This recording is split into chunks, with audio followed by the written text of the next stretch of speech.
वाडी गाव, भोकरगाव आणि भोकरचा थोडा कॉलनी परिसर असा प्रभाग क्रमांक 7 तयार झालेला आहे. प्रभागातले बरेच आमचे जे मित्र वगैरे आहेत किंवा कॉलनी परिसरात जे मित्र आहेत, ते सांगत असतात, की आपल्या कॉलनी परिसरात खूप असा हे झालेलं आहे, मागास राहिलेला आहे. कुठल्या प्रकारचे रस्ते नाही, गटारी नाही, पाण्याचा निचरा होत नाही. असे भरपूरशा समस्या आहेत. सर्वात मोठा प्रभाग म्हणजे धुळे शहरातला आमचा असेल, क्षेत्रफळाच्या दृष्टीने आणि लोकसंख्येच्या दृष्टीने. पण समस्या पण तेवढ्याच मोठ्या आहेत आमच्या प्रभागात. कारण पूर्ण अजून रस्त्यांची कुठल्याही प्रकारची आमचे वलवाडी ग्रामपंचायतचं त्यानंतर महानगरपालिकेची कुठल्याही रस्त्यांची सुविधा नाही. आता आम्ही काम करत असताना, बांधकाम व्यवसायाचं काम करत, घर बांधकाम करत असताना बऱ्याच कॉलनीमध्ये असं होतं की तिथपर्यंत त्याला रस्ते नव्हते. परंतु आम्ही स्वखर्चाने रस्ते आणि स्ट्रीट लाईट टाकून, पोल टाकून गेले. आणि आजही तेच रस्ते आहेत. महानगरपालिकेने कुठल्याही प्रकारचे तिथं रस्ते बनवलेले नाहीत.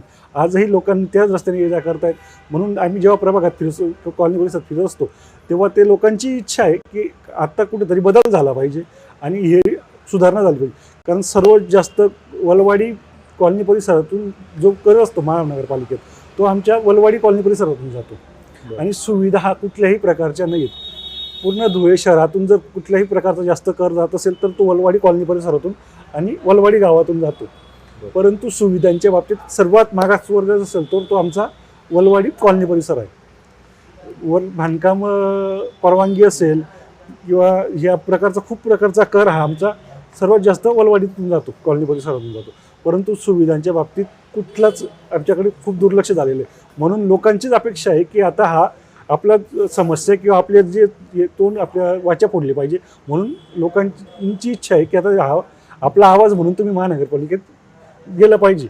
म्हणून हा लोकांच्या भावनांना आपण कुठेतरी वाव देण्याचा प्रयत्न करतो. कुठेतरी दादांनी लोकभावनेचा विचार केलाय आणि त्या अनुषंगाने त्यांनी आता घोषणाच करून टाकली आपल्या शोमध्ये की प्रभाग क्रमांक 7 मध्ये ते इच्छुक राहणार आहे.